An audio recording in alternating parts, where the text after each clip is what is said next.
to tell you that I've thought about that deeply. But the more I wear gray, the more I sort of feel like I kind of accent the gray that I have up there on the dome a little bit. And admittedly, I do kind of think about that. DogFan86 says TGIF, 24 hours from game day. And by the way, the handle there, the DogFan86, makes me think about the 1986 win for Georgia against Auburn, led by Wayne Johnson at quarterback that day in place of James Jackson, who I don't quite remember why Jackson missed the game, but I remember he did miss the game. Johnson, the backup, stepped in, led the victory. It turned into the water hose game there at the end, the kind of thing that you should definitely go back on YouTube and try to find. Jermaine King says the ladies like the salt and pepper hair. So I'm told. I mean, not necessarily told to me, but every time I complain about my gray hair, people always respond and say that. So maybe that's the case. Jay Shipe says, didn't know I was a lefty. So I write right-handed, but left hand's my dominant hand. I play golf left-handed. I throw left-handed. All the things I do athletically, I do left-handed. Kevin Mills says, noticed all the all-black uniforms in the recruit photos. Yeah, I saw that. Was it Kamari Wilson that had the all-black? I mean, I'm a little bit afraid of just how soft I'm getting on stuff like this because I used to be a hard-line traditionalist that did not want the mixing of the uniforms, did not want the whatever. And I've talked about this with our guy that does all the really cool social media edits with like the kind of fantasy uniform combinations. Honestly, I'm starting to like a lot more of them. I mean, I don't want Georgia to wear all black, but when Kamari wore that, it didn't look too bad. When, was it Smoke Bowie who wore the all red? That didn't look too bad either. I don't know. I mean, the last thing I want is to become a big softy that all of a sudden is, chasing clout and liking all the alternate uniforms. But I got to tell you, I don't hate some of them as bad as I used to. Chadwick Ivory says the gray and white stands for wisdom. I'll take that. I'll take that. Let's see what else is going on. We'll get ready to start the regular show here, too. We're on the other. Okay, we're Facebook, YouTube, Twitter, Twitch. Good to have all of you. Jermaine King says, I think the success and the national media saying nice things about us is making our fans too nervous. Yeah, I mean, and I'll repeat this one more time because we're going to play some more, praise for Georgia here in a moment. I mean, I know the rat poison thing, and obviously that's become, a part of the lexicon. We use that frequently, but it's not necessarily true, right? I mean, in other words, there's just as much a chance the level of praise that, and we said this in yesterday's show, there's just as much a chance the level of praise you get becomes a source of motivation as it does the kind of stumbling block that thwarts motivation. It's kind of been treated as conventional wisdom that if you hear people say too many good things about you, therefore you will sit on the couch and eat bonbons and, not go out there and be driven.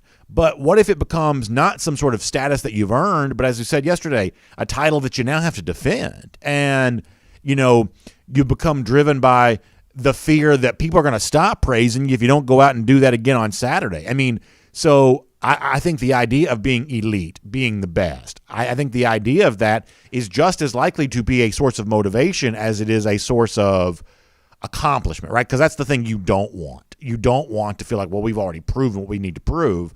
But when you've got all these games upcoming, and I thought that Channing Tindall on his media appearance earlier this week really laid that out very well. When you've got all that going for you, then it becomes the kind of thing that you want to go out and reprove over and over again each and every week. And I got to tell you, I do take that very, very seriously. I do. So we'll take a lot more of your comments on that. Appreciate you being here for our First and 15 here today at DawgNation.com and on the DawgNation app. Also, for now, a lot of UGA recruiting. We'll get into that with Jeff Sentel. I want to say a couple of things about Stetson Bennett on today's show ahead of what I'm assuming is going to be probably a start for Bennett, although I guess I've been wrong when assuming before. But we'll talk a little bit about Bennett on today's show. A very bold statement about Georgia's playoff chances that I think we at least have to consider, although I'm not quite so sure I'm buying into this yet. And off the top, praise for the Georgia defense and a specific way that I think that Georgia can show that on Saturday. Let's do that right now as DawgNation Daily, the daily podcast for Georgia Bulldogs fans, presented by Kroger, begins right now. Today's episode of DawgNation Daily is brought to you by Kroger, fresh for everyone. Presented by DawgNation.com. This is DawgNation Daily, the daily podcast for Georgia Bulldogs fans. Here's your host, Brandon Adams. Oh, I know. Here we go again. More praise for the UGA defense, but I think in this particular case, it serves a specific purpose that we'll explain. obviously getting ready for the Deep South's oldest rivalry here on Saturday, Georgia versus Auburn. I am so excited about this entire weekend. Tonight, we got a great high school football game, which we'll talk more about, Calhoun and Blessed Trinity. A lot of big names to know for Georgia fans in this game. So we'll do this tonight over at BT, and then we'll kind of roll over to the Plains on Saturday. We'll get there. We'll do a Kroger kickoff before the game. We'll have our DawgNation post-game show presented by the UGA bookstore after the game. Georgia-Auburn, always one of my favorite games of the year. And I just can't wait for Saturday. I'm so excited about that. And in particular, I am very excited as to the role that the Georgia defense is going to play on Saturday in producing what I believe is going to be a UGA victory against Auburn. No need to prolong all of this. I feel good about Georgia on Saturday. I feel like it's going to be a dominant performance from UGA. My assumption is that Georgia keeps pace with the national elite, and those who have praised Georgia thus far will have reason to do so once this game is done. Also interesting to see someone who apparently agrees with me on this, the analyst from CBS Sports, Randy Cross. Randy's, I think, lived in the state of Georgia for a long time. He's a former San Francisco 49er, a guy that's been on the NFL on CBS for a number of years there as well. Now he's kind of become a little bit of a college football analyst there on the CBS Sports Network. I saw some video of him on social media making his prediction for the game as well, and he likes Georgia a lot against Auburn, and the reason why he likes Georgia is, once again, for the same reason everybody else seems to right now, just how stifling this UGA defense is. So to set us up for a conversation here today, let's let you hear Randy Cross from the CBS Sports Network. Here is Randy. Yeah, I mean, you look at some stats associated with the University of Georgia right now. I mean, 4.6. Nice 40 time. Pretty good yards per rush. But points per game? Giving up after this far into the season? That's ridiculous. Right. And they're favored in this game by more than 2 touchdowns. And the last 10 years between these two, Georgia's taken care of that favored by thing pretty good. They're 8-2 in those 10 games. I think Georgia takes this game, and they take it by a good bit, more than 2.5 touchdowns. So he says Georgia's going to cover the spread easily, and it's going to do so on the back of this Georgia defense, which I think is a very reasonable prediction. It's basically what I assume to be true there as well. But I want to zero in on this just a little bit more for a moment, and I want to talk about what elite defense for Georgia looks like on Saturday. Now, if you ask Kirby Smart that this week, and he was asked, hey, where does the defense need to get better? What do you need to do? And Smart said you need to force more turnovers. Now, I understand why he's saying that. Obviously, every defense would love to be able to give the football back to the offense. I get that. But there's also this sense of, for me, that's not quite what I'm looking for. Not that I don't want turnovers from the Georgia defense. It seems somewhat counterintuitive, but if you told me if I could guarantee something from Georgia the rest of the way, it's almost like I value like the negative plays that Georgia's really good at creating more so than I value the turnovers that maybe Kirby says they haven't created enough of. And you may say, well, yeah, that's not true. But look at a defense like Iowa. First, that's a top 5 team in this country right now. They play Penn State on Saturday. A lot of folks think they have a chance to shut them down. Iowa's forced more turnovers than Georgia has this year. You taking the Iowa defense over Georgia's right now?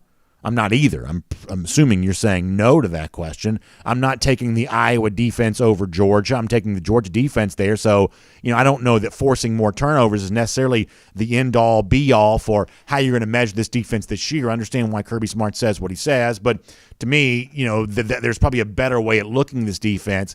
It's the ability to maintain that pressure that matters to me. It's the ability to create those negative plays, whether it be sacks, whether it be tackles for loss. Those are the kinds of things that are just going to be more consistent week to week. If you do that well in week 3, the odds are you're going to do that well in week 8 there too. Look at teams over the course of a season, first half compared to the second half. A lot of times, your ability to benefit from turnovers, that can be pretty fluid from week to week, right? That can be a feast one week and famine the next week. The ability to create those negative plays is just much more consistent, which kind of leads you to Saturday. And I think there's something really interesting when you think about Georgia against this particular quarterback, Bo Nix. Because there is obviously, and this is just kind of football 101, you don't have to be an X's and O's expert to understand all of this, is that when you try to get that quarterback pressure on Nix, when you try to create that havoc in the backfield with him, you also create the kind of chaos that a quarterback like Nix can potentially benefit from. If you watch the LSU Auburn game last week, as late as it was, the thing didn't start till after 9 p.m. I feel like it didn't end until almost the next morning. But the point is, if you're watching that game, you're seeing Bo Nix, the Auburn quarterback, fly around all over the place. And the attempt to get pass pressure on him created some lanes that he could run through, or some lanes in which you could keep plays alive. Smart said this week, in some cases, those plays were lasting like 8 seconds of him giving more time for receivers to have a chance to get open, and he used his legs to make some big plays. And this week on his radio show, and I read about this at Saturday Down South, this week on his radio show, LSU coach Ed Orgeron talked about, kind of the challenge of what Bo Nix brings to the table, and how LSU maybe did not handle that as well as it possibly could. We have Ed Orgeron here. I'm going to read this quote to you because I don't have the audio of the radio show. But one of the things that Orgeron talked about, and we'll show this to you on the screen, he says, with the quarterback, it's all about angles. It's all about not jumping. Sometimes we jump when we shouldn't have jumped. That means going after him, getting out of your lane, and creating the opportunity for Nix to have the room to run. Orgeron says sometimes we took the wrong angle. If you watch the game, you certainly saw that. Once again, you don't have to be a trained eye to notice it. And he says, and other times, we just made some plays. Or he says that Bo Nix just made some plays there against the LSU defense. So what Orgeron says they dealt with Bo Nix last week, I think sets up an obvious thing for Georgia here on Saturday. You can't let Bo Nix do the same kind of stuff to you, and clearly Georgia's got better personnel. But here's the thing that I think I really want to pay attention to when I'm watching this game on Saturday. There is a temptation when you hear Orgeron say the way that Nix beat them a week ago to say, well, you just got to be fundamentally sound then. You've got to be gap sound. You've got to create this integrity where you don't allow Bo Nix to kind of slip out and get the big running plays or the scrambling play that then allows him to make the big throw. But most of you know where I'm going with this. That if that's all you do, then you're also taking away what has been maybe the most effective aspect of the Georgia defense this season, the aggressive way in which it gets after quarterbacks. So here's the thing that I'm watching. Can Georgia get pass pressure on Nix? Can it affect his ability to throw the football? Can it get sacks on him? Can it get tackles for loss on him when he tries to cut upfield and run? Can it get the kind of pass pressure on Nix that it's gotten against every quarterback it's faced this year without allowing Nix to then slip free and do some of the things with his legs that he did last week against LSU? And I was so mad at myself this morning. I was looking for this piece of audio that I used to have, and I just couldn't find it. I even went and looked for it on the internet this morning again and couldn't find it. There was a coaching clip a couple of years ago from Kirby Smart, like a coaching clinic type clip. We've played it on the show. I just couldn't find, when I've used it before, and just couldn't find it, where Smart was talking about how, you use your personnel to, kind of keep a quarterback in the pocket on one side and get after him with pressure on the other. Frequently that's going to maybe come from the backside. And, clearly this is the kind of thing that Smart has spent a lot of his coaching career thinking about, that you can't sacrifice the pass pressure just because you've got the running quarterback who might slip through. You've really got to be able to do both. And you can't do a true quarterback spy because now you're playing with 10. And, that's kind of an oversimplified version of what college football has kind of become about. But that's the thing to watch. Even if we can't diagram schematically how it happens, that's the thing to watch on Saturday. Can this elite Georgia defense, that guys like Randy Cross on CBS are praising, and all of us have had reason to praise there as well, can it show how elite it is by also getting the pass pressure on Nix without allowing him to find that running lane that gives him a chance to kind of scoot through? Because that's how you use a defense's own momentum against it. That's how you use the aggressive nature of a defense against it. And frankly, that's how you allow what should be a Georgia blowout to maybe get a little bit closer. If all of a sudden the athletic quarterback, and you've heard Smart praise Nick's athleticism, if all of a sudden the athletic Nix makes something out of what looks to be kind of a busted play, that's how games can become a little tighter a little later. And Georgia's ability to avoid that while also remaining aggressive, to me, if you're calling this defense ridiculous, if you're saying how great it is, that's the way that it would prove that coming up on Saturday. Now, for a moment, let me shift gears and talk about something completely different. A lot of times what I like to do on this show is, we did this with Randy Cross a moment ago. Let me give you a survey of what national media is saying, and it leads us to have a conversation. And sometimes, as we did on, I think it was yesterday's show with Kirk Herbstreit, sometimes the audio is valuable because of the person who's speaking it. Herbstreit, the most respected, well-known name in college football, his words carry a lot of weight no matter what they are. So sometimes we play the audio because it's the big name who's saying something. Other times we play the audio because of the power of the words themselves. So the audio I'm about to play for you here is not the biggest name in college football. It's a guy named Chris the Bear Felica, who's kind of one of those sideshow guys on ESPN's College Game Day. I like Felica a lot. He's just not as famous as, a guy like Kirk Herbstreit would be. But in his own podcast this week, and I try to listen to a lot of these college football podcasts, just kind of see what's going on around the world. On his own podcast this week, he made a very bold claim about Georgia and Alabama that I thought was pretty interesting. Now, I have to admit something to you. I don't fully agree with what Felica is about to say in the audio that you're about to hear. I don't fully agree with him on that, but I do think it sets us up to have this debate here for a moment, because if what the Bear, Chris Felica, who you see on Saturdays on ESPN's College Game Day, if what Felica is saying is true, then I think it greatly affects how Georgia should handle its business over the course of the next couple of weeks. So listen to the Bear, Chris Felica, here saying that if Georgia handles its business in the regular season, then it has already punched its ticket to the college football playoff no matter what happens in the SEC championship. This is the Bear from his podcast on ESPN here this week. Take a listen. There is nothing in my mind that could happen in an SEC championship game between 12-0 Georgia and 12-0 Alabama that would keep the loser of that game out of the playoff. If they're the two best teams all season long and they just happen to be in the same league and they have to play each other in the conference championship game, which is an extra game on the schedule, and one loses to the other, it doesn't mean they're still not one of the best four teams in the country. They should both be in the playoff. The winner will be number one, and the loser will be 2 or 3. They won't be 4. So what the Bear says at the beginning there that I find to be so interesting is this idea there is nothing that could happen that would keep Georgia or Alabama, whoever lose the SEC championship, out of the playoff. That essentially if Georgia's 12-0, it's a lock for the college football playoff no matter what happens in the SEC championship game. And I'm just not quite so sure I believe that yet. And to be completely honest with you, I think that if Georgia were to beat Alabama, it's far easier for me to imagine the committee putting Alabama in the college football playoff, because they've done that before. In 2017, they put Alabama in the playoff despite the fact that it wasn't the SEC champion, despite the fact that it didn't even qualify for the SEC championship game. They've treated Alabama with respect before, and I think most people would say it was respect earned, but that's what's gone on. In the case of Georgia in the past, think about 2018 for a moment, when you had guys like Kirk Herbstreit on ESPN television arguing that Georgia was one of the best 4 teams. Georgia never really had much of a real chance of being one of those Final Four, despite the fact that it played Alabama down to the wire, what was a really good football game. Georgia just was going to get that level of respect from the committee at 2018. The committee has just shown you that they are willing to treat Alabama different than they're willing to treat Georgia.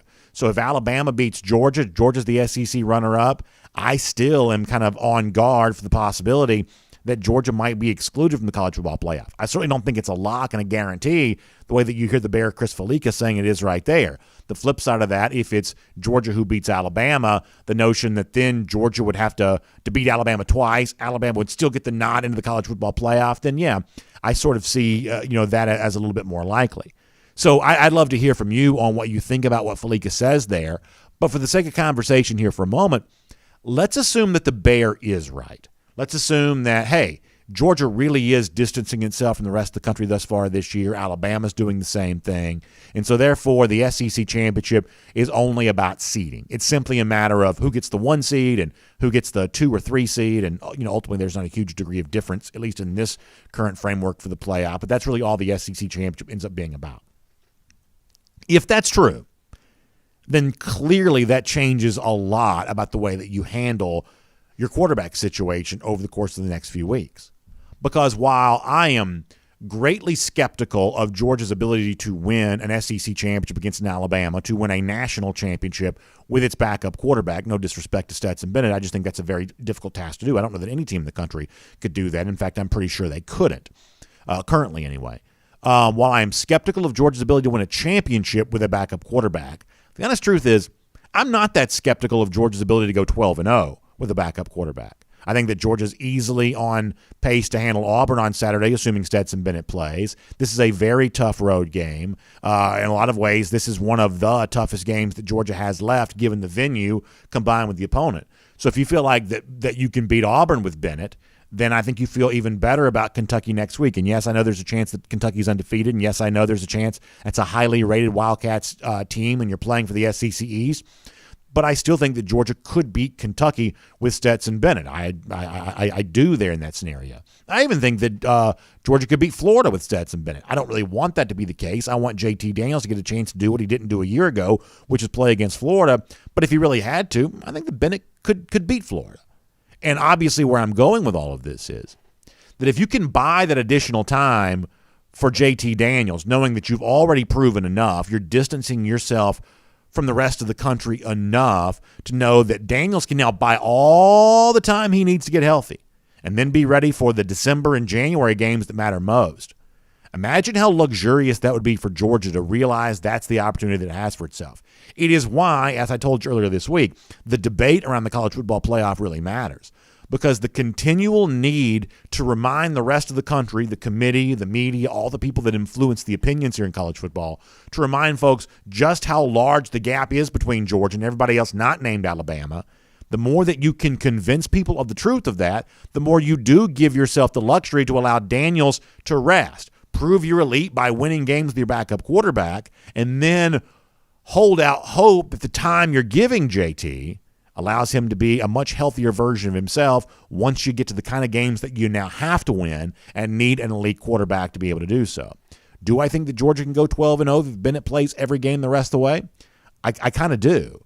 Does that guarantee Georgia a spot in the playoff? I'm not quite so sure about that. The Bear Chris Felique from ESPN emphatically says that it does. I think this is a topic worth exploring, both in terms of how healthy Daniels is, how much rest could benefit him, and what Georgia can prove, possibly this week and for a bunch of weeks yet to come, with its backup quarterback. That might be the way that Georgia's showing itself to be elite right now, that with the quarterback that the rest of the country didn't think would be in this spot, right now Georgia is churning and burning all these big games week after week after week. Another reason why Saturday really matters for the Georgia Bulldogs, a chance to make a big statement.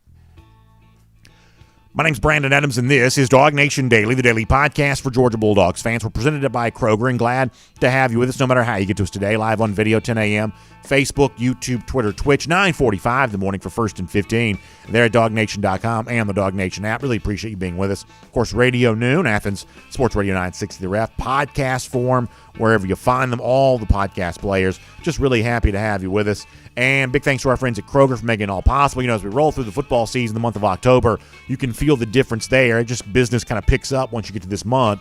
But also, we're heading towards Halloween there as well. Now, at my house, that's a big deal, too. Halloween, I mean, I just think that my kids love Halloween as much as they love Christmas. A lot of you probably feel the same way. You have, family that feels the same way and all that.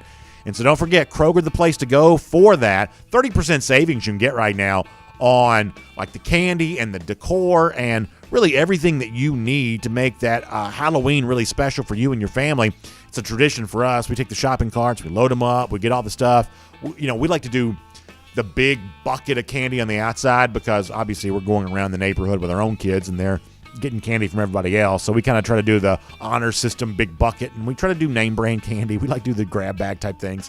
So we kind of take that pretty seriously. We try to be generous on that side. So we get all of our stuff from Kroger because we get great savings and all that. You should do the same thing. Kroger.com/Halloween for more on that. It's Kroger.com/Halloween. All right, Jeff Sentel in a moment, and we'll get a gigantic update from Jeff Sentel on, and it's going to be like 5-star, 5-star, 5-star, 5-star, a lot of 5-star names to speak about with Jeff here in a little bit. We'll also get a preview with Jeff of our great game on TV tonight between Calhoun and Blessed Trinity on Peachtree TV. Just a terrific football game. I'm so looking forward to being part of that. Our buddy Rusty Manziel going to be with us on that there too. Just going to be a great, great time on TV tonight. Can't wait for that. Before that, though, let's go around the doghouse. And it's presented today by Marco's Pizza. Now, I am in firm belief that Stetson Bennett, the Georgia quarterback, who's I'm assuming is going to start on Saturday. I have been wrong with my assumptions before, but I'm assuming that Bennett starts on Saturday. I am firmly of the belief that Bennett has already achieved like true DGD status. You know, DGD, damn good dog. You understand all of that. It's kind of an unofficial designation. It's not the same thing as having your jersey retired or being in the Circle of Honor or anything like that. Some people become DGDs for a long time contribution for Georgia. Sometimes people become DGDs because of a simple thing they did, and maybe it was just one instance of that, and it's the kind of thing that makes them beloved by the program forever. There's no doubt in my mind that Stetson Bennett is a DGD. And it's not just because he's played well, it's because of how he's handled himself while he's been at Georgia. But also playing well is a part of this too. There's something that I said a year ago around this time that's gotten some attention here this week. One of the things I talked about on last year's show at a time in which Bennett was getting a lot of criticism from fans for whatever reason. The one thing I tried to point out a year ago is if you look at Bennett's big performance last season, probably came against Auburn. Auburn was a top 10 ranked team when they came into Athens last year. And if you look at his overall numbers, he was 17 for 28 for 240 yards and a touchdown there last year against Auburn. You compare that to the 3 Jake Fromm games in 2019, 2018, 2017, the Jacob Eason performance in 2016, go back to Grayson Lambert in 2015, go back to Hudson Mason in 2014, that if you look at the last 6 years of Georgia quarterback performances prior to Bennett's game last year against Auburn, none of those quarterbacks had a better game against Auburn than what Stetson Bennett had. You literally have to go back to the Aaron Murray era to find someone playing better against Auburn last season than what Stetson Bennett did. We talked about that a year ago here on this show, and like I said before, it's kind of gotten some attention there this week, and it's just a reminder that Georgia's incredibly fortunate. Georgia is incredibly fortunate to have a backup quarterback who has shown the capabilities that Bennett has shown. And people are going to say, well, what about the limitations? I've told you before, I think he throws too many interceptions or, whatever else you want to point to. But there's also a reason why a guy's a backup as opposed to a starter, that all you're doing is explaining the reason why if Georgia had a fully healthy JT Daniels, he'd get the nod over Bennett. That's not a knock on Bennett. It's just a fact. There is a depth chart. Some guys rank higher on that than others. Daniels ranks higher than Bennett. But last Saturday, JT Daniels wasn't available to UGA. There's a very good chance that Daniels isn't available to Georgia again this Saturday there as well. And there are a lot of teams, think preseason top 10 Texas A&M, I think even Alabama, given the lack of depth that it has at its quarterback position. There are a lot of teams that if they were forced to be in the same situation that Georgia is currently in, they would not be having the same level of success. Bennett has handled himself with great class. He has stuck around, even when he admitted over the course of the weekend that he almost left. He chose to stick around. He chose to be a part of it. He's apparently gotten very limited reps in practice, even before some of the games that he's played a lot in. He's just found a way to kind of be that gamer when Georgia really needs for him to be. And, given a chance to kind of toot his own horn, pat himself on the back on Saturday about, kind of what, he had done against Arkansas, coming in and sort of saving Georgia's bacon once again.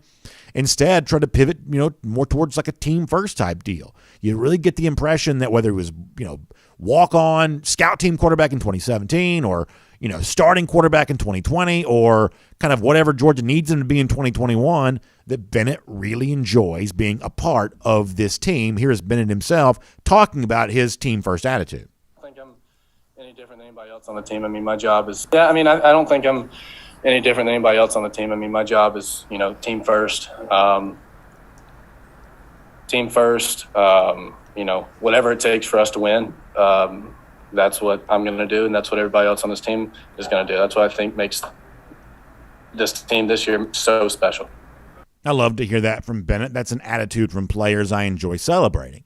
And it's another chance for him on Saturday to have another big performance against Auburn. And I got to tell you, if Bennett adds to his lore, I think it puts him on an even more kind of like rarefied level of DGD status, playing as well as he's been playing as Georgia's backup quarterback. I told you a moment ago that Georgia might have the luxury of letting Daniels rest for a while if it wants to, in terms of getting even healthier for what might be a December to remember after that with Daniels there at the helm. That can only be true because of the things that Bennett's currently doing for UGA. So I'd love to be seeing JT Daniels on Saturday. I don't think we're going to, but if we did, I'd be thrilled about that because I think that Daniels is one of the best quarterbacks in the country. But if he's not available, man, I think Georgia fans ought to be incredibly grateful to have a capable backup. I believe they are. Stetson Bennett's already declared himself and proven himself to be a DGD, and another chapter added to that story on Saturday. I think that sounds like a pretty fun subplot to all of this. That is Around the Doghouse. It's delivered today by our friends at Marco's Pizza, and of course, as you're heading towards the weekend, Marco's Pizza, a great thing to take with you for all that, whether you're watching us on Peachtree TV, CBS 46 tonight. A little pizza in your lap always goes really well for that. College guys on Saturday, the pros on Sunday, Braves baseball this afternoon. How about a little playoff baseball with a little bit of Marco's Pizza to go along with that? The point is, whatever you're doing this weekend, Marco's Pizza is a great thing to do it with because it's authentic flavor, right? It's that golden brown crust baked perfectly each and every time. It's 3 melty cheeses on top. It's old world toppings, the sausage, the pepperoni, all that great stuff. And it's great savings there as well. And that's one of the most important things about Marco's Pizza, including the bundle right now. How about a large one-topping pizza along with the pizza bowl, which is like the pizza flavor without the crust, and the cheesy bread, all for just $21.99. When you're feeding a bunch of hungry mouths like we have in our family, that bundle, that great savings is always a big thing for us. So make sure you check that out today. You can use the Marco's app, marcos.com, Marco's Pizza. Pizza lovers get it. All right, before we are done on today's program, it's kind of become kind of a tradition for us on Friday. Almost like you've heard like the Friday news dump. We have a Friday shoes dump around here where we have like some really funny golden shoes. Part of this is I just kind of get behind during the week in terms of giving due honor to those who deserve it. So we'll do that before we're done today. Some really, really fun golden shoes on the way out the door on a Friday. But before that, though, got to get serious. Got to get game faces on for a big, big recruiting update. It's On the Road, assisted by AAA with Jeff Sentel. 5-star, 5-star, 5-star, 5-star. We'll try to talk about them all. Let's do it now with Jeff Sentel on the road, assisted by AAA here on DawgNation Daily. And, of course, good to have all of you with us, too. From Athens and across the SEC or wherever the recruiting trail may lead, here's a DawgNation.com insider. We'll say hello to Jeff Sentel as we go on the road, assisted by AAA. Happy to be on the road with Jeff here a little bit this weekend, too. Over to Blessed Trinity here tonight. And then the Plains on Saturday. They call it the loveliest village on the Plains. I've never quite found it to be quite so lovely, but I am still excited about going there on Saturday to see Georgia beat up on Auburn. Before that, we'll do a little recruiting talk here right now. Jeff, appreciate you being with us today. Hope you're getting ready for what it's going to be a very busy weekend, but a good one there at that. And so I'm glad to have you with us here as we get ready for it. Brandon, man, it's an exciting time to be alive, man. Covering all this stuff. I mean, what a treat, man. Cole Spear and Justice Haynes tonight, Calhoun and Blessed Trinity are the bigger picture there. They both have strong programs around them. Man, and then the game on Saturday. I can tell you, Brandon, I've been punching that clock this week, man. There's a lot of stuff to get to in terms of recruiting updates. Yeah, no question about that. Let's start with 5-star wide receiver Luther Burden. Powerful story with him. Obviously, you had a chance to visit with him in his home there in East St. Louis, and he's been through a lot. That community over the years has seen a lot, and that's part of the motivation that he kind of has as a player here. We're interested in that, and admittedly, we're also interested in kind of what his ultimate destination is going to be there too. This is one of those that for a long time I didn't know how seriously to take Georgia in all of this, but man, you can't quite shake the idea that the Dogs very much seem to be in this for Burden right now. So give me your thumbnail for kind of how things are going for Burden, and also Burden as a young man there too. Yeah, I mean, Brandon, I guess I kind of show my age here when I start sitting there saying, I've been doing this for over 20 years, and I'm not used to, hopefully I'll never get used to hearing young people kind of say the things that the folks at East St. Louis did, man. That's a community. What we documented, it's probably one of the most dangerous.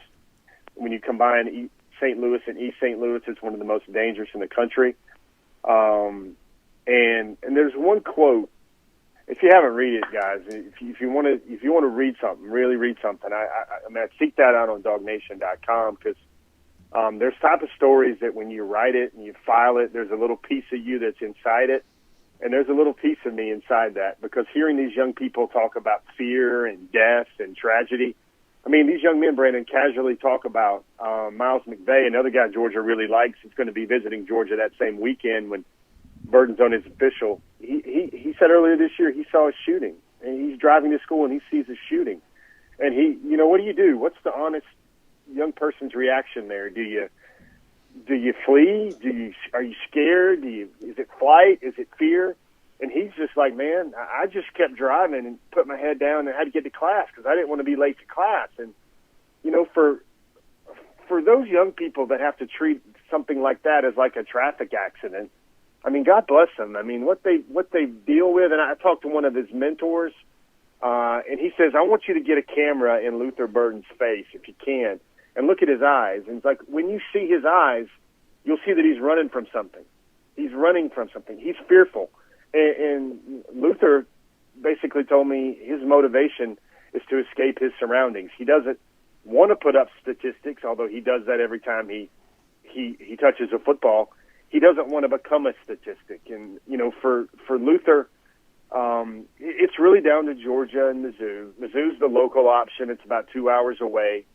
They want him to come rebuild the franchise, so to speak, with another talented receiver in this class and in St. Louis, man. But there's so much gobs of information I could put in that story. His dad was a great basketball player for St. Louis University. He almost made the Indiana Pacers. They wanted him to go to the CBA, but he didn't. His life got sidetracked when he didn't have his dream right there in front of him.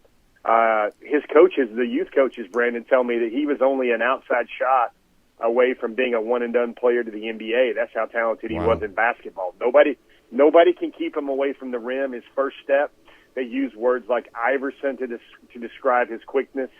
And he's a football player. And he's a football player that kicks off, he punts, he returns punts, he returns kicks. Somehow, I guess people in Illinois don't have the internet, but he's taken like 6 punt returns back so far this year. And the folks keep kicking it to him. And really, here's where Georgia is in I guess I would say, in a pole position. He's going to visit Missouri this weekend. I think it's for North Texas. It'll be a noon game. And then he makes his decision on October the 19th. And before that, he's taking his official visit to Georgia that weekend. So Georgia, they're going to win this thing. They're going to have all the ducks lined up in order to do so. And he told me best visit he's ever had was to Georgia this summer. He told me about how he's had man-to-man talks with Cortez Hankton.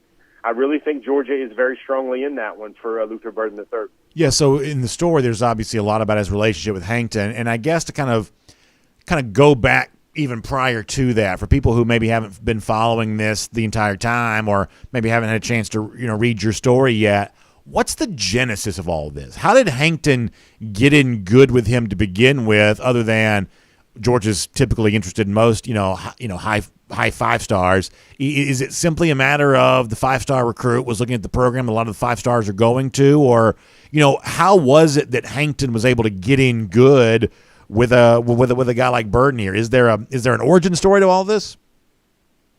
Well, Brandon, if this comes to be, and I don't know if you spoke anything into the universe here regarding Luther Burden III, but when Georgia started recruiting him, he was committed to Oklahoma.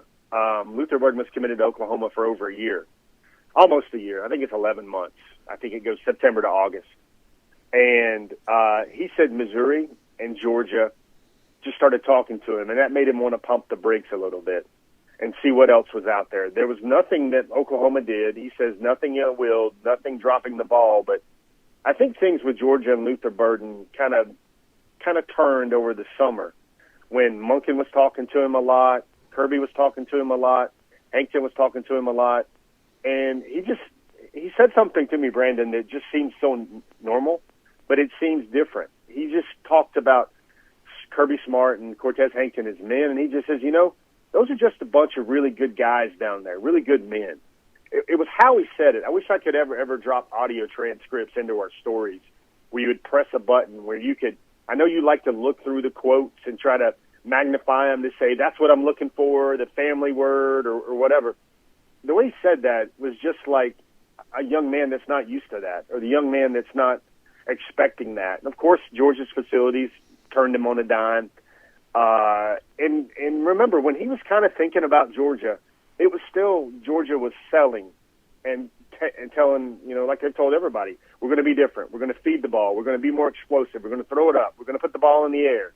I know people remember that little catchphrase there, put the ball in the air, on your broadcast for many, many years. I think it will stay with us. But Georgia did that, and kind of before they put the proof out there, and now Georgia's put the proof out there. There was one story, I think, I had to slip that one in there, but Luther Burden was on they were playing St. John Bosco in Bellflower, California, and that St. John Bosco is one of the nation's blue blood top 10 programs on anybody's list. And Bosco was playing East St. Louis. And everybody knows by now Bosco has Ernest Green III, Sure. who's the offensive lineman that Georgia really wants. And Luther comes up to him at the coin toss, and the guys had really never met. Maybe they conversed via social media or text or whatever. And he goes up to Georgia. He goes up to Ernest Green, and he goes, I guess this is LB3 talking to EG3 to save some time on your program. But he goes, "Go Dogs?" ?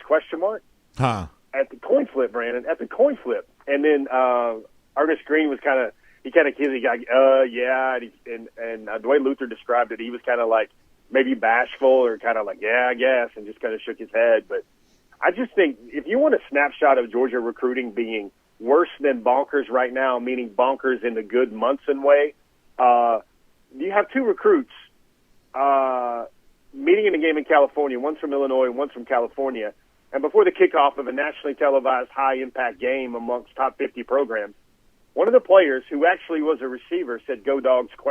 To the other one, when both of them are really considering Georgia strongly. And I just thought, man, things are going good for that team down in Athens right now. Yeah, no, it's fun to think about, and a lot of this obviously coming off a big week of visits going back to the Arkansas game last Saturday, especially for a noon game. Incredibly impressive. I want to kind of carve out the Travis Hunter thing and put that to the side and do that in a moment. Let me hit some of these others, and you've written about a lot of these guys, Mikael Williams and Shamar Stewart, obviously Big Bear Alexander. You know, Big Bear is always going to be really prominent in all of this. I mean, it certainly seems like Georgia used that television window, that big platform. They used it to sell themselves well with these guys this week. You've had a chance to talk to all those names that I just mentioned. What did you make of their response to having been in Athens? It was kind of a lot. And, you know, I'm kind of trying to compare what I'm seeing now, Brandon, and hearing now to, you know, maybe what has been the most high water marks for Georgia recruiting at this time. And you know, talking to all those 5 stars in a row, I almost try to see like, okay, let me try if I can think of the 5 biggest storylines right now in Georgia recruiting, and let me see if I can put them on the pages of DawgNation.com this week.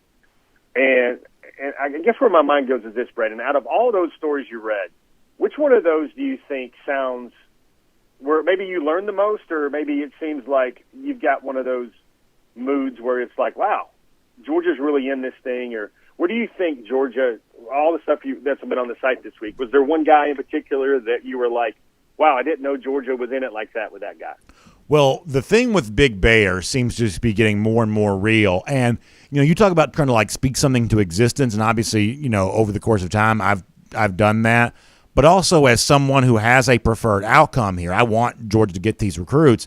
There's also a part of me that tries to keep it very real in terms of what I expect to happen. I'm talking about for like months now, almost going on a year. You know, I always kind of pivot back to, you know, Texas A&M's going to be hard to beat for Big Bear. Texas A&M's going to be hard to beat for Big Bear. I've said that over and over again. Well, all of a sudden now, I guess I find myself saying that a little bit less, because the honest truth is, like, I never really thought Mikael Williams was going to go to USC. I didn't know for a fact he's going to go to Georgia. Still don't. But these guys just don't go out west, and they're just not happy when they do. So the Williams thing was always going to be the kind of thing that had a chance to evolve over the course of time. But the Big Bear thing was always going to be one of those things that to me looked like a very, very difficult recruitment that Georgia was likely to take the silver medal on, and there's no such thing as silver medals in recruiting. And it was going to be a bunch of effort that you didn't really know produced really any results to speak of whatsoever. I don't feel that way anymore based on what you've, you know, written with Big Bear, based on his responsiveness to, you know, talk about some of this kind of stuff. I just sort of feel like you're just way more willing to consider the possibility that Georgia might really go head-to-head, for Alexander. Part of this was on home turf for the Aggies. Now he's at IMG, which probably increased the chance of that maybe a little bit more. But he just takes too many visits to Georgia not to take this very, very seriously. Yeah, that's a good way to look at it, Brandon. Sometimes we try to write stories and we hope the reader just kind of picks up on it. I know everybody thought. I'll be totally transparent and candid. We wrote something about Big Bear after his visit to Georgia in June. Remember, he commits on National Signing Day for the 2021 class. That's the old school signing day. And I sat in a room with Bear. There was reverence in his mind when he talked about how honored it would be to be wearing number 99 for Georgia. And he made the quote. We put it in a headline. Everybody was, gave me some clap back after the events came to be. They were like, he said he had red and black running through his veins. And to me, that did not feel fake. That did not feel staged. If not, maybe Big Bear needs to go into acting along with Christian Miller because he'd be really stinking good at it if that was not on the level. But with Bear, I think you put your finger on the right point there. I think, to me, when he moved out of Texas and he went to IMG Academy, I think that was a reset button on any leverage anybody had in this recruiting race now for Big Bear Alexander. I could no longer, in my mind, view Texas A&M as the favorite because they were no longer the home team. He was no longer living in Texas. He was no longer had the ability to go see Texas plenty of times, unofficials, officials. And now I think this race has just gotten doggone interesting as it will go to January the 2nd now. You see Bear. You saw him at the stadium on Sanford Stadium. Everybody knows him. Brandon, that sign, I never even asked you this, but you tweeted out a picture of "We Want Bear." Sure. And, it's funny. I don't know where you found it. I don't know if you were on the field and you captured it with your own camera phone, but it's funny. They're in the stands, and this is just so 2021 story, man. They're in the stands. Mykel Williams is on his phone. And he sees that across social media. He sees that picture of "We Want Bear." Okay. Mykel tells Bear Alexander, "Hey, man, look, they love them some Bear." And Bear sees that in the stadium on a phone, not in the stadium. He never saw it live. I don't think Mykel ever saw it live. They saw it on a phone inside the stadium.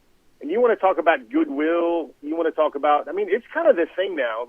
Schools are having to navigate around some rules, Brandon, where, you can't promote things, but how do they control students? Last week in South Carolina, there were students that painted Oscar Delp's name on their bodies.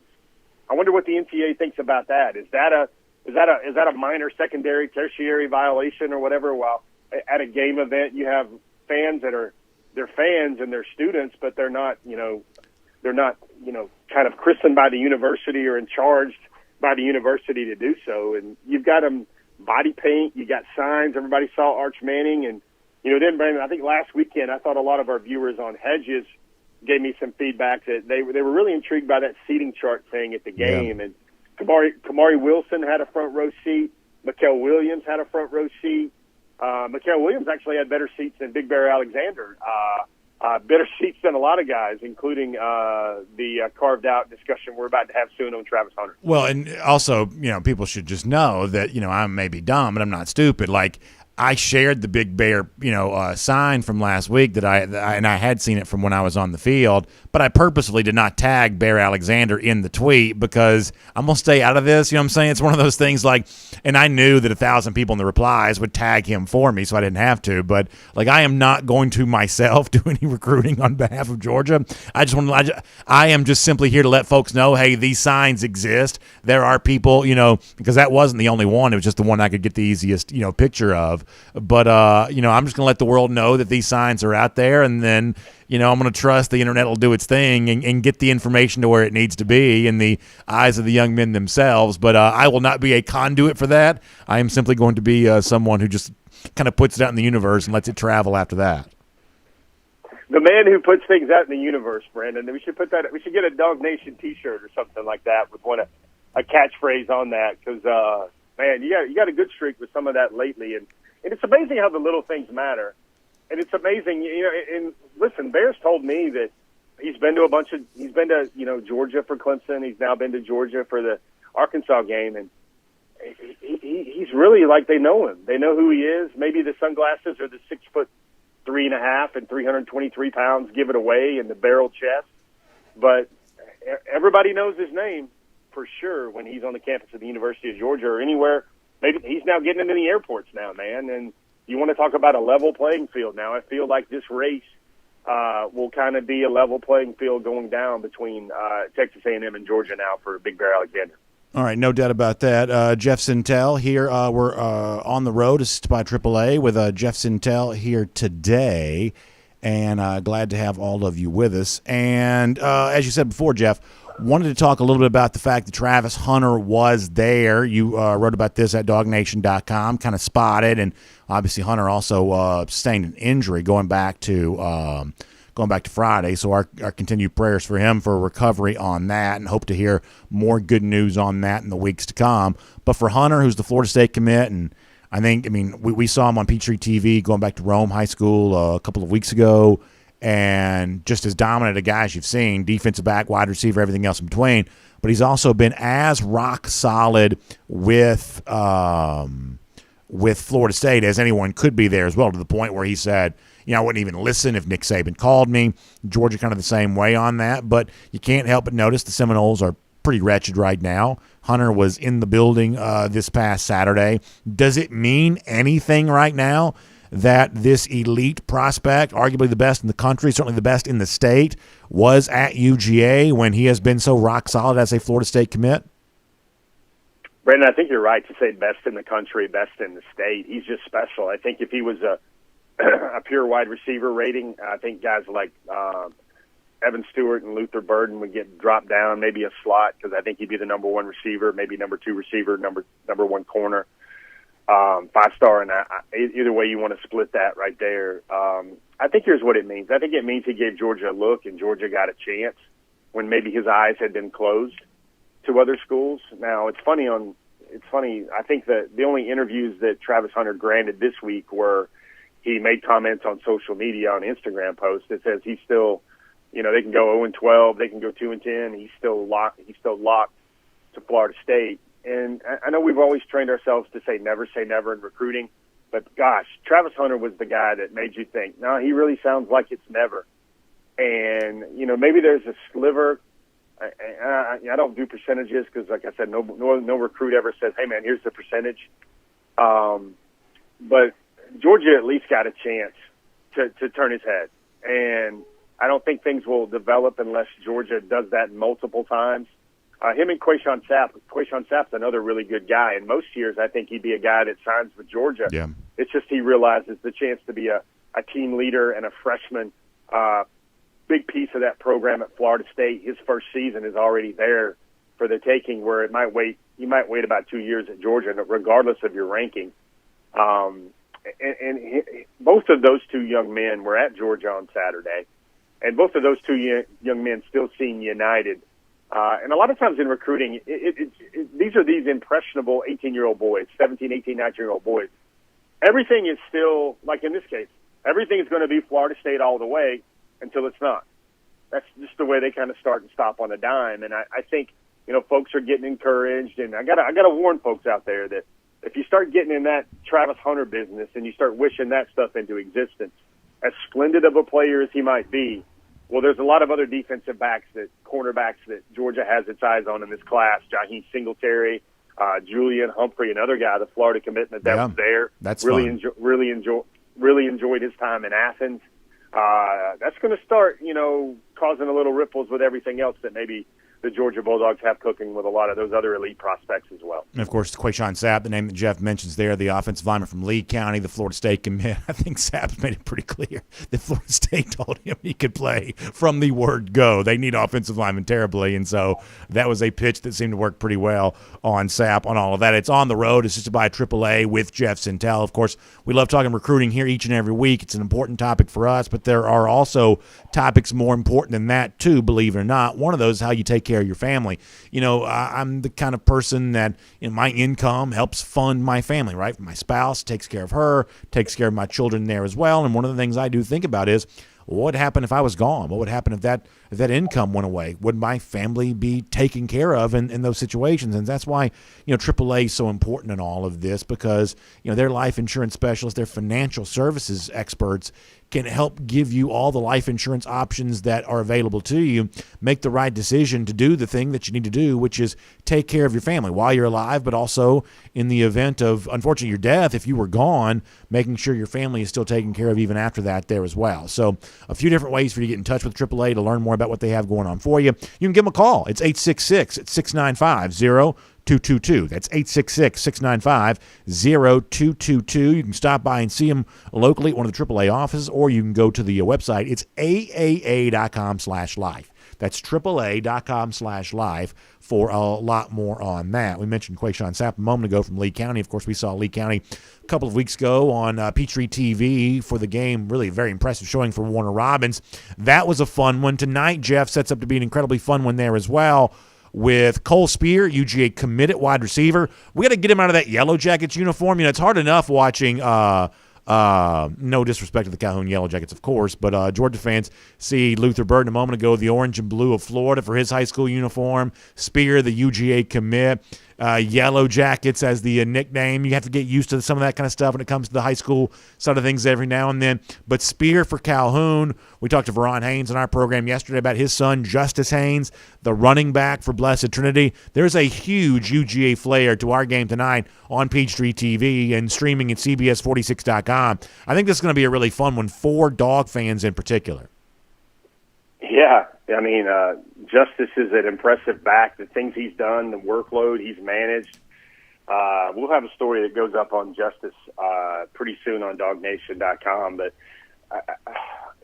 the more I see Justice, the more I'm around him. Everybody knows he's a Georgia legacy. If you could ever get in the lab and you could mix a lot of Chubb with a lot of DeAndre Swift. Maybe throw in a few pinches of James Cook here. I think that's what you have here in Justice Haynes. I mean, the way he works, now he's not as powerful as Chubb, but so athletic. Nobody ever really gets a good shot on him. I mean, Brandon, this guy has more carries than you have shows during the fall, man. That's what he's got going on. I mean, it's very I think against Eagles Landing Christian, the coaches were telling me a couple weeks ago where they were like, I think they charted 27, 28 carries for Justice Haynes in the first half, and Eagles Landing was up like 21-0, trying to make it 27-7 or something like that. And Blessed Trinity jumps a fumble, and then they get back in the game, and they storm back, and Blessed Trinity wins. I think, and there was a point where the staff just stopped counting because they were like, okay, he's already got 33 carries in the third quarter. He's going to break down, or he's going to get tired. And then he just kept breaking and gashing carries on his way to, I think, 300 yards and maybe 4 or 5 touchdowns or something like maybe 3 touchdowns.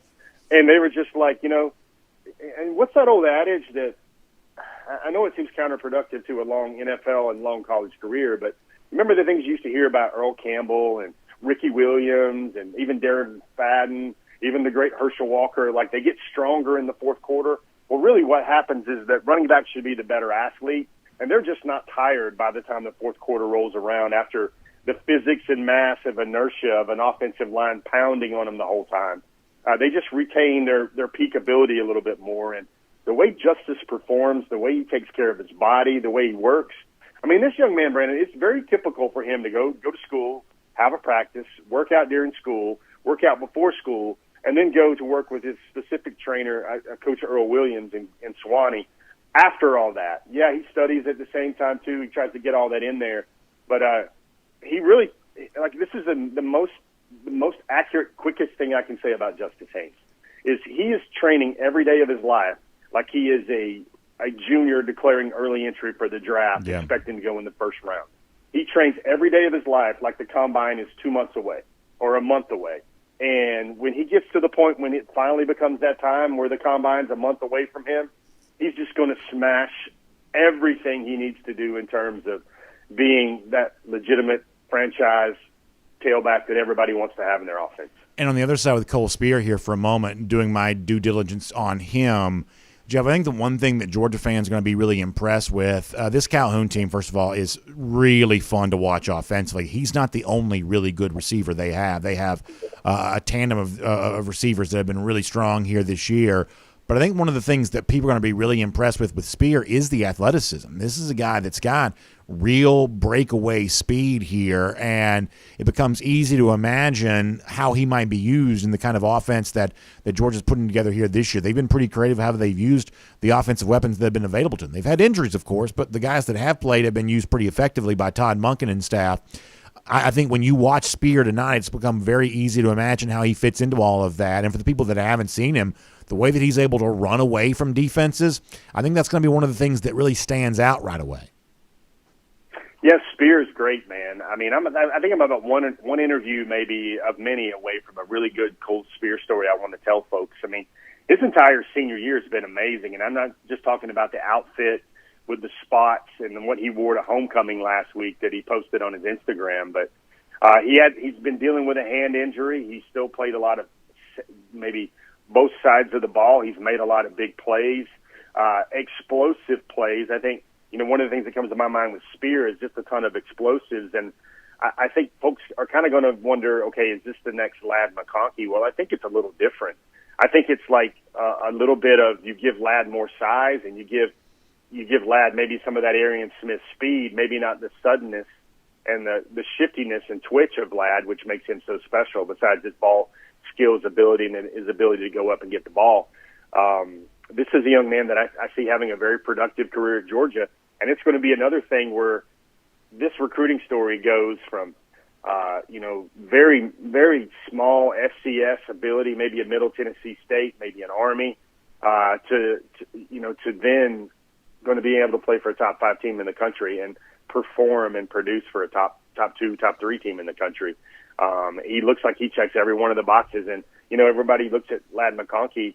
Well, right now we have to very accurately say that if you had to look at both of those young men as seniors in high school and say who's going to be the better college prospect, I think you'd give the edge to Cole Spear. That's not a knock to Ladd at all. It's just I think folks are really going to like what they see tonight on Peachtree TV when Brandon and Rusty have the call watching Cole Spear perform for the Calhoun Yellow Jackets. And, of course, Jeff will be a big part of all that, too, and he'll be with us on the road to Auburn tomorrow. Speaking of that, Jeff, great to have you here on the road. This is by AAA. This was a long one, but a good conversation nonetheless, and I will look forward to seeing you a bunch here this weekend. Of course, back next week here on DawgNation Daily as well. Yeah, and Brandon, for the record, I got to make sure we mention Dayon Bowie. He was also in Athens on Saturday. Yep. Some services still have him as a 5-star. Former Georgia commitment, currently committed to Texas A&M. He was not bashful at all, smiling. He wanted everybody to take his picture and know that he was in Athens town on Saturday. So another name, that's another name when you talk about the DB picture and how that all fits in for Georgia. Kamari Wilson was there. Man, I can't believe we had so much stuff to talk to, Brandon. We didn't have a chance to talk about Kamari, who's still the number 1 top target for Georgia's entire 2022 class on our Before the Hedges show each and every week. And man, it was a mouthful, Brandon, but again, thanks for having me on. Yeah, you get the impression a lot of these conversations aren't going out of style anytime soon. So good stuff, Jeff. We'll see you tonight. We'll see you tomorrow, and a great weekend on tap. Take it easy, buddy. See you, man. Let's take a look around the rest of the league. This is SEC Through. Yeah, we went long with Jeff, and we could have gone, as he said, even longer with all those big names. And, yeah, I mean, I have never felt like George was out of it with Deion Smoke Bowie for sure, and obviously Kamari Wilson, his official visit. Pretty big deal on all that there, too. And we actually talked about Kamari a little bit as a part of our 1st and 15, which you can see on DawgNation.com and the DawgNation app starting at 9:45 before the real show kicks off at 10. It's kind of like the pregame show for the show, if you will, and we do it every single morning there. I want to make you aware of this. We've talked a lot this week about the fact that there's been this ongoing battle between obviously getting ready for Georgia and Auburn battling on the football field on Saturday, but there's also been the battle between the 2 alumni associations off the field this week trying to raise money, and it's been really fun to watch this go back and forth. We've been showing you the tote board. I feel a little bit like, what is it, Jerry Lewis, kind of doing the tote board check-in on this. We can check in on our tote board here in terms of the total number of donors between Georgia and Auburn right now, and Georgia still has the lead, although Auburn is narrowing the gap a little bit. Be very careful here. Georgia has the lead, but Auburn trying to close that gap. $2,208 the total for Georgia, $1,723 the total donors right now to Auburn. And what this is, it's raising money for the UGA Alumni Association. Obviously, we love telling that story here on this show because we are big believers in what the university does. We talk football, of course, but the impact of the University of Georgia extends far beyond that. I'm talking about the generation of students that go on to become leaders all across the world, and the research and the incredible innovation that takes place. That's the word I'm looking for. I'm looking for the word innovation. I couldn't find that. Research, innovation, all the really cool ideas that come out of the faculty and staff there at the University of Georgia. And we're just proud to have UGA as a flagship institution for our state. And one of the ways that so many of us show our pride in that is by being donors. And right now you can also do that in a fun way to help watch Georgia beat Auburn here in what they're calling Beat Week. So let me give you the website to go to here, and it'll make sense when I describe it. It's AUVUGA.com. AU stands for Auburn University. The V obviously stands for Versus, and the UGA, you know what that stands for. AUVUGA.com. If you go to that website, AUVUGA.com, you can make your donation to the University of Georgia, and you can help UGA emerge here as a part of Beat Week as the Dogs try to beat the Tigers both on the field and in the donation community there as well. All right, so obviously last week, the big story, was the Lane Kiffin viral comment before the game against Alabama, the get your popcorn ready. I thought it was a silly thing from Kiffin, and I don't mind Kiffin as a play caller. I think he's fun in the SEC, but, last week, Michael Wilbon also called him a clown on ESPN, and frankly, I think that Wilbon emerges as the likely winner of that dust-up, because when you say get your popcorn ready and then you blink your eyes, you're down 35-0, clearly Kiffin wrote a check that his team couldn't cash, and he probably should have known better than that. One of the things that Kiffin does really well is make lemonade out of lemons here. And so over on social media, he's done a lot of funny stuff related to the popcorn. We'll show you a couple of these there as well.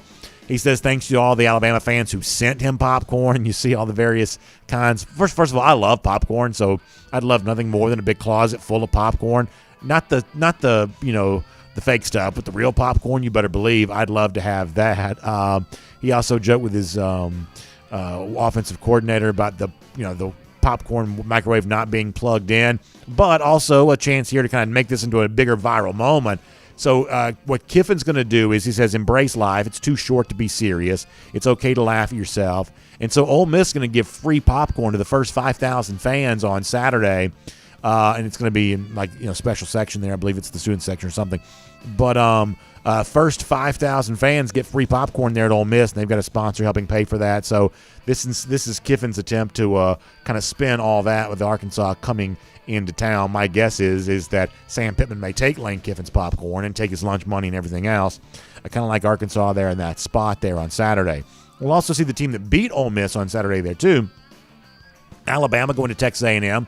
This is the primetime game for CBS here this year. They probably regret making that decision, but that's the game they have right now. And I think the TV spot actually makes Alabama a little bit more motivated. One of the things we talked about yesterday was that this is the time of year, kind of like that second Saturday in October, where you typically see Alabama go on the big run. And my presumption is that Alabama will go on a big run. Right now there's this thought of, well, is Alabama really Alabama? A lot of people thinking that Georgia is better than Alabama right now, and Georgia might be. Georgia might truly be better than Alabama, but in order to kind of continue to have that perception continue for the rest of the season, I think part of the requirement here is going to be Georgia also raising its level of play, because my assumption is Alabama's about to do that. Now, I've heard whispers that privately Alabama knows that it's not quite as dynamic at receiver this year as it has been in the past, and guys, some are young to the program. Maybe some haven't quite blossomed in the same way, but we haven't seen Alabama be as dynamic at that spot as they've been the last few years. But that notwithstanding, my assumption is Alabama gets a big, dominant win in primetime on Saturday, and all of a sudden the narrative that Alabama's not what it has been in the past, even if it's true, I just think we hear less of that over the course of the next couple of weeks, because I get the sense they are about to go on a run. A couple other things here real quick. I saw where Bruce Feldman from The Athletic had a story up recently about Mark Stoops, the Kentucky coach. Obviously Kentucky's 5-0 right now. Kind of funny. The 4-0 actually wasn't all that impressive, but once you go out there and get the fifth win against Florida last week, all of a sudden there's a lot of media praise coming the way of the Wildcats. They're favored at home this Saturday against LSU. I believe they win that game, probably handle their business there as well. And, Mark Stoops is at Kentucky kind of now what Dan Mullen used to be at Mississippi State. This is the coach that gets the praise from the media for doing the most with the least in the SEC. Kentucky's probably recruited better than you think, but that's still kind of the brand that he has for himself. And what Feldman has written at The Athletic is that he also thinks that this could be the kind of year where Stoops could potentially use this as a springboard to get some big coaching offers in the offseason. If he wants a bigger job in Kentucky, he might be able to get it. Now, obviously, all of this is relevant for Georgia because this is the team coming into Athens next week. And they're going to likely, if they beat LSU on Saturday, which I think they do, they're going to have an even higher ranking than they do now. It's going to be Saturday, 3:30 p.m. That Georgia-Kentucky game, 2 weeks after the Georgia-Arkansas game was way bigger than most folks could have imagined. There's a really good chance this Georgia-Kentucky game also is way bigger than most folks could have imagined either, with the Wildcats potentially being 6-0. So keep your mind on that. And Stoops maybe being a coach by that time that's getting a lot of attention, at least if you take the Bruce Feldman column to be a hint as where all that's going. And then we'll finish our SEC through by saying this, that Kentucky right now, one of 6 teams in the SEC. Brandon Zimmerman, who covers this league, had this on Twitter, a pretty good note from him. Here are the 6 teams in the SEC that control their own destiny, meaning if they win their games, they're in Atlanta for the SEC championship. In the East, it's Georgia, Kentucky, and believe it or not, still Tennessee. Obviously, Tennessee playing South Carolina on Saturday. And in the West, it's Alabama, it's Arkansas, and still Auburn. Auburn lost to Penn State, almost lost to Georgia State. But in the SEC play, Auburn still has a lot to play for. So those are your 6 who can be in if they win without any help from anybody else. Alabama, Auburn, Arkansas in the West, Georgia, Kentucky, Tennessee in the East. Good stuff from Brandon Zimmerman on Twitter about that. And we'll make that your SEC through. And here on DawgNation Daily, presented by Kroger, we do this a lot. We'll shout out our friends at The Long Drink here in a minute. But we do this a lot on the program. On a Friday, we like to give you a lot of golden shoes, right? Sometimes they kind of build up over the course of the week. It gets hard to honor them a lot during the week. So this, you've heard like a Friday news dump before. You can think of this as kind of our Friday shoes dump. A lot of pretty funny ones here. Let's go ahead and give you the first one of those here today. And a lot of these will be Auburn themed today. Let's see the first one. So Rodney Hewitt and a few other folks shared this with me. Dustin Kreider shared this with me as well. Wise Dog had this on Twitter. I guess Auburn folks were at Toomer's Corner last week after celebrating the win at LSU. They still took to Toomer's Corner. They rolled the trees, and there was video out there of some Auburn folks saying that we want Georgia. And what Rodney Hewitt says, I can't believe this hasn't been brought up in the show yet. They're about to get what they're asking for, and Rodney predicts a 31-3 win for the Dogs. He says Dogs on top for Saturday. So Rodney and the others who shared that will make you golden shoe winners because of that. How about our next golden shoe winner on this Friday?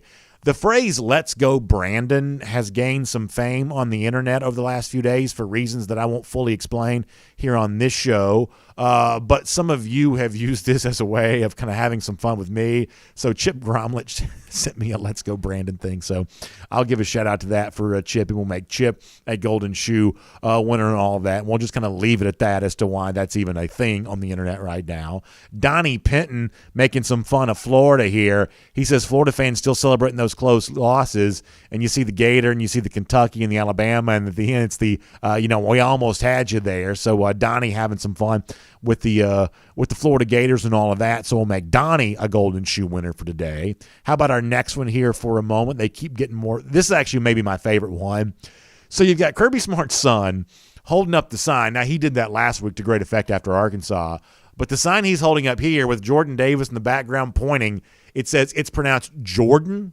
Obviously, this is a reference to the stadium that Auburn plays in, which is pronounced Jordan-Hare Stadium. Now, I've got some Jordan relatives on my dad's side, and so they also were Jordans when I was growing up, and I used to always think that was a little bit weird because the only other Jordan I knew back then was Michael Jordan. But nonetheless, this has been a thing in the South for a while, and Kirby Smart's son there to remind you that it's pronounced Jordan and not Jordan. That's really good from Mark Duraney on this. We'll make him a golden shoe winner for that. Really, really funny all the way around. I think we have one. Yeah, this is our last one. This comes from Brian Whitehead. Now, let me say this. For those of you who have been concerned about too much rat poison for UGA because of the things the program's been doing, Brian Whitehead shares a T-shirt for Bo Nix because of the play that he ran last week against LSU. And it's like the diagram of the play. The T-shirt, and I'm explaining this for those listening radio podcast, it says the Bo Nix experience. Brian White's in to say, how do you celebrate one play? Wonder what this Bo Nix experience is going to be looking like after this week. So that's really good stuff from Brian Whitehead and very funny all the way around. We will make him a Golden Shoe winner there as well. And with that, we'll wrap up the program. And as we do so, let me also give a shout out to my friends at the Finish Long Drink. Obviously a great choice. You're heading towards that weekend. 4 different varieties. It comes in the black can. That's the Long Drink Strong. Cranberry, the Long Drink Cranberry. My wife loves that. A lot of folks there in those Athens bars can't get enough of that too. You got Long Drink Zero, the traditional there as well. It comes from Finland in the 1950s, part of the Summer Games there in Helsinki. Been in the United States for a couple of years. Now it's available wherever you are, all across the state of Georgia. TheLongDrink.com for a lot more details on that. So make sure you check out TheLongDrink.com. Also check us out tonight, Peachtree TV, for high school football, Blessed Trinity and Calhoun. It is a really good and big-time region clash between these two teams. That's a lot of fun. We'll see you before the game tomorrow in Auburn for the Kroger kickoff, after the game for our DawgNation post-game show presented by the UGA bookstore. It's going to be a busy, fun weekend with tons of football. Can't wait for all of it. Good luck to the Braves today in the playoffs there as well. And a Gator Hater countdown. How about 22 days from right now? We will see Georgia beat Florida, and we'll see you beat Auburn tomorrow, and see you back here on DawgNation Daily, presented by Kroger, again on Monday. Enjoy the weekend, everybody.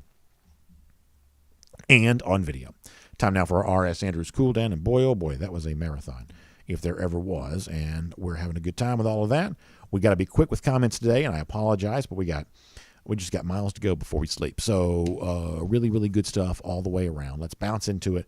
Let's get it going, and we'll get ready to get out of here after that. I'll take a few more comments here at DawgNation.com, a few on Facebook, a few on YouTube, and then that'll be it for a Friday. All right, DawgNation.com here for a moment. Wayne Hunter says, I hope I'm wrong, but everything's pointing to no JT Daniels this year. Hopefully better health in store next year. Yeah, I think it's too early to make the case for this year.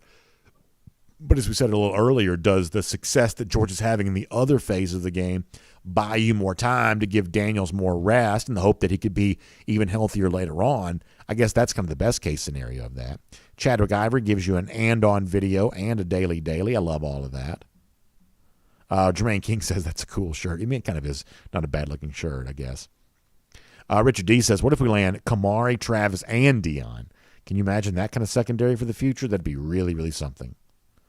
Dale also, what's the real chance with Shamar Stewart? Yeah, we talked only briefly about that today and got more in-depth on Shamar last Friday. And obviously when you say what's the real chance, I think you're referencing the fact that this is a guy that seems to still have pretty deep ties to South Florida. So I think here what you're still watching for is, the continued demise of a Miami program, much the same way you're maybe seeing that at Florida State.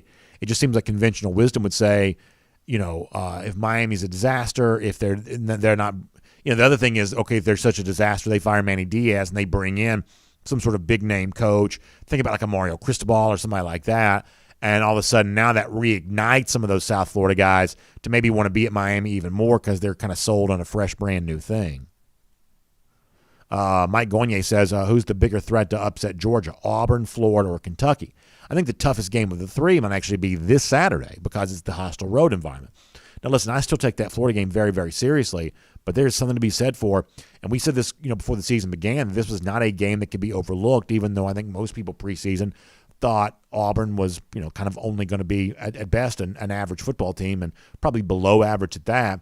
This is still a tough game for Georgia. So of those three, I believe that Auburn's probably the toughest, and Florida is still one we have circled.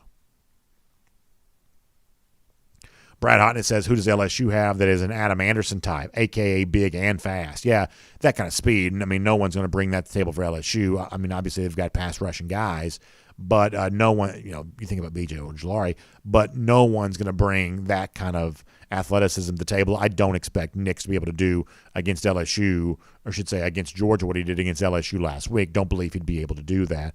But his athleticism is something you do have to account for. Let's get some more comments. DawgNation YouTube here for a moment. as I said before, getting ready for a little Braves playoff later on this afternoon. It's a busy weekend, man. Busy weekend.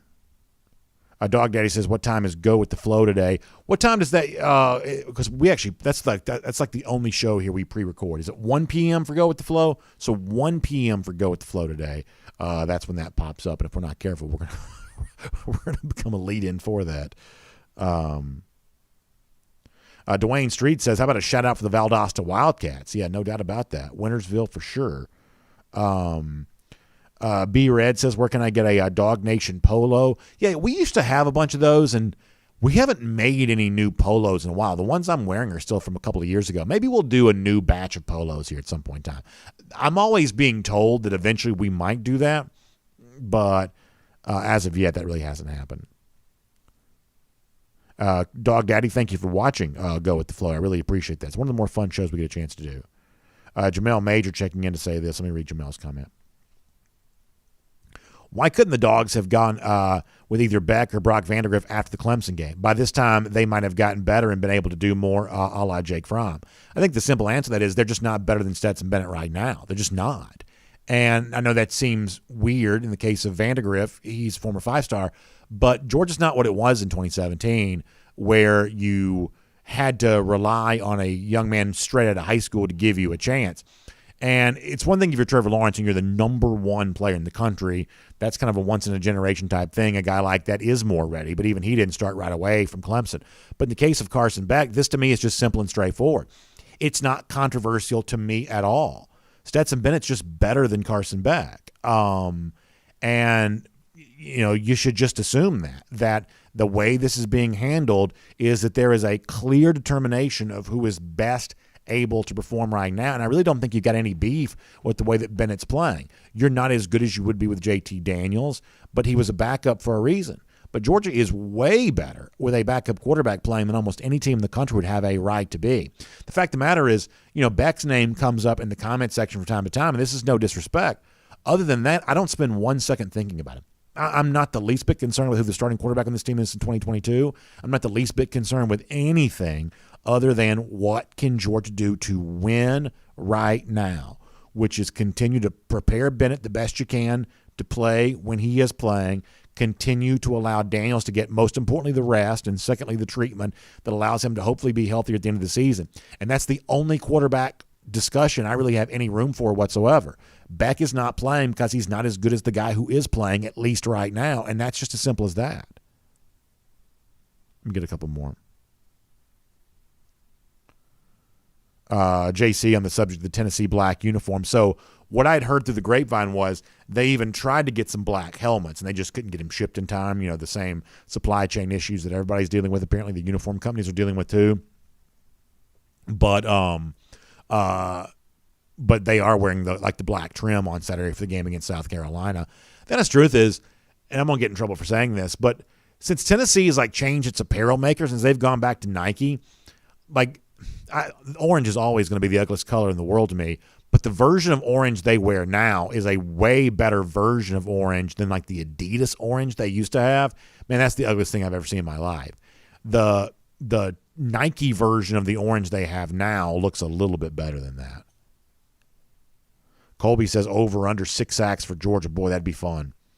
Boy, 6 would be fun. I might take the under.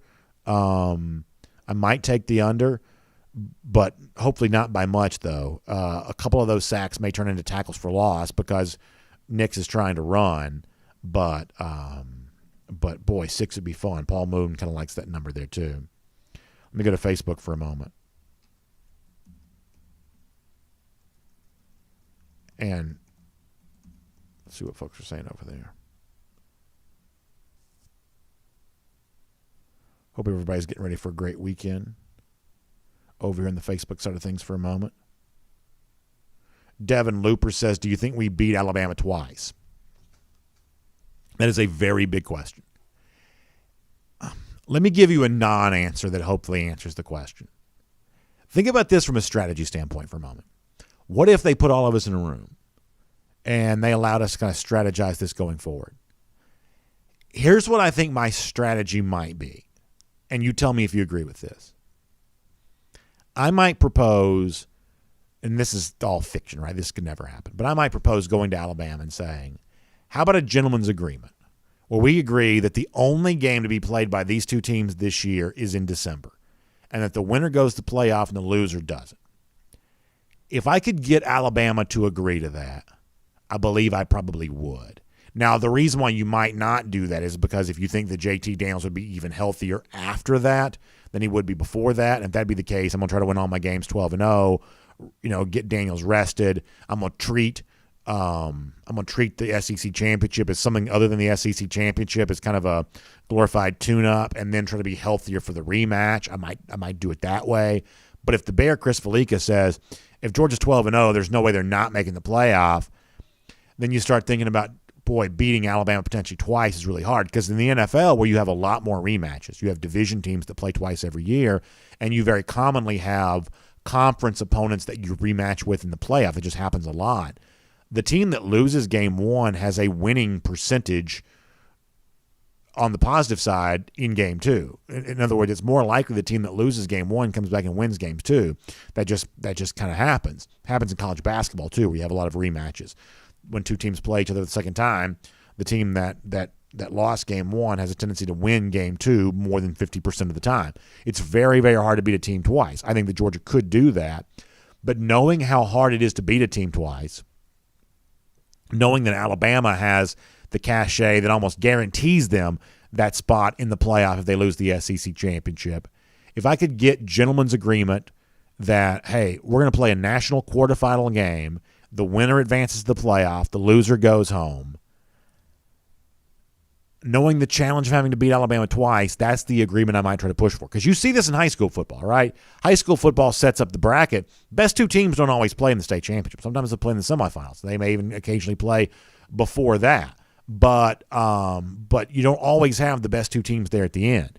So there is a thing of, hey, maybe that's the national championship and you work backwards. So I think beating Alabama twice would be very, very, very difficult. Not to say that Georgia can't do it, but it's difficult enough. It's almost like if I could negotiate one game between the two teams, assuming Georgia was healthy, that's certainly a much easier chance. Does that make sense, even if you don't agree?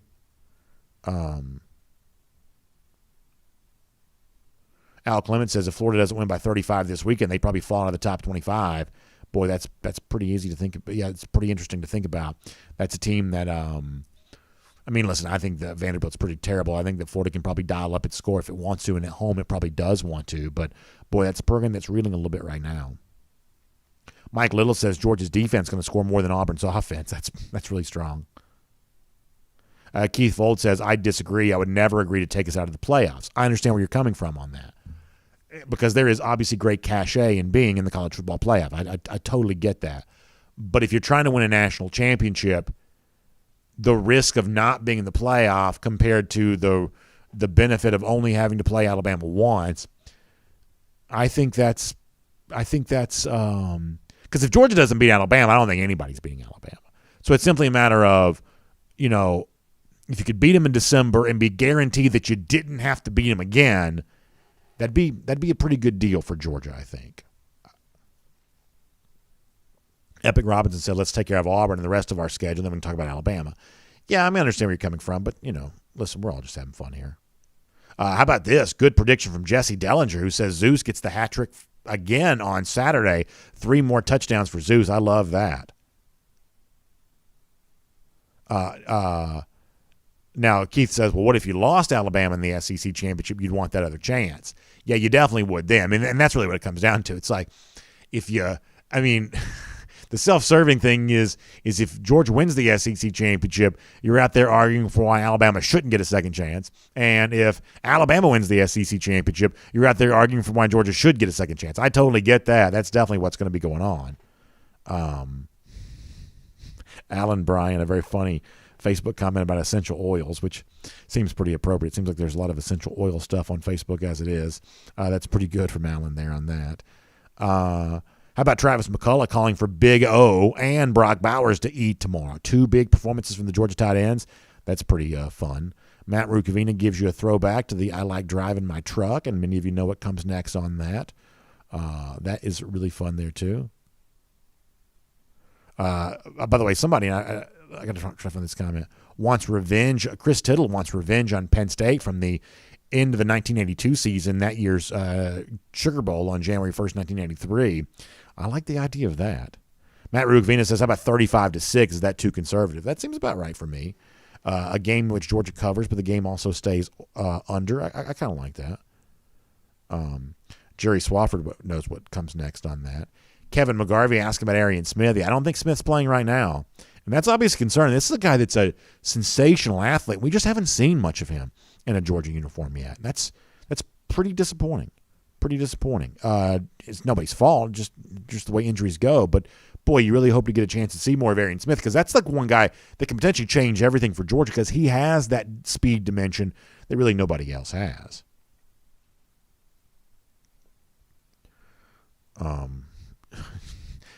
GATA 404 Dog says, why would you come on a Georgia thread unless you're seeking attention as a troll? I guess we got a little bit more of that. Tripp shouts out Dan Jackson. Yeah, the block punt last week was fantastic from Jackson, and Kirby gave him a ton of credit after the game, deservedly so. Thomas Van Santa also looking forward to seeing some more Darnell Washington. That's going to be fun. He also picks 46-3 as the final score. Tripp says that Jackson's the modern-day Kirby Smart. That's actually a pretty interesting comparison. A couple more here. At DawgNation.com here for a moment. Scorecheck wants to beat the barn. Larry wondering about Brock Vandagriff. Yeah, I think right now, Georgia's got depth at quarterback. Kirby Smart has, voluntarily said many times he's got great respect for all the quarterbacks in his room. Young guys like Carson Beck, young guys in Brock Vandagriff. I think both those guys are potentially future national championship quarterbacks at Georgia. I think Beck could be that. I think Vandagriff could be that. But it's just not their time. And I just think that's just the kind of the way that life goes sometimes. Like right now, Georgia's trying to get a starter healthy. It's trying to get a backup and keep him ready to go. And that's just what Georgia's trying to do. And until that is not working for whatever reason, until, let's say that, heaven forbid, something were to happen with Daniels where all of a sudden now he's not available to you. And now you got to start getting another quarterback to be ready to go along with Stetson Bennett. But, Bennett won games in SEC play a year ago. As I said in the regular show today, there is still this misunderstanding of frankly, just how lucky Georgia is. They've had the success with Bennett they've had. Most teams would not thrive this way with the backup quarterback. Georgia would have lost to Arkansas last season without Bennett. The Auburn game, even the Tennessee game maybe, could have been way different had Bennett not played the way that he did. And, I'm, as a fan of this team, very thankful to have had him. And very eager to see what other quarterbacks, guys like Carson Beck and Brock Vandagriff, eventually do. But right now, I literally cannot look ahead beyond this season. The 2022 quarterback derby has not started in my mind.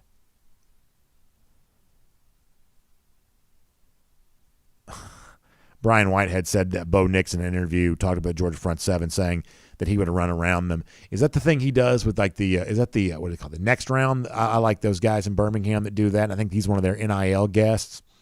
Boy, some of these NIL interviews have gotten some people in trouble here as of late. Let's see what else. Chadwick Ivory says looking for a big game from Trayvon and Quay Walker. Yeah, Trayvon had a sack the last time Georgia went to Auburn, so this is a stadium he's done well in before. And I like those names, Chadwick, I do. All right, final comments, then we're gone. Realistic one. That's very funny. Brady Carver says that Jeff Sentel owes him a T-shirt, a DawgNation T-shirt they never sent him. Honestly, I can't be saying this is terrible, and I'm sorry, but the statute of limitations is probably over on this now. So a few years ago, we did this whole big T-shirt giveaway because we had these really cool T-shirts that we had made for one of the DawgNation events, and it got rained out. And so we had this whole box of T-shirts we had nothing to do with. And so I was going to give more on the show. And so we did this whole thing day after day after day where we gave out the T-shirts. But, something just kind of fell through the cracks, logistically speaking, and they just never got mailed. And so I just felt so bad because, the last thing I'd ever want to do is bait and switch people. I try to, we do something around here. We try to do it. We try to do it well, take care of people. But there was a T-shirt giveaway probably 3 years ago that I just totally fumbled. I think we gave away 20 T-shirts and I never mailed any of them. It was just a disaster. And so there are some people that could tell a similar story about me with T-shirts that you're telling with Jeff right there.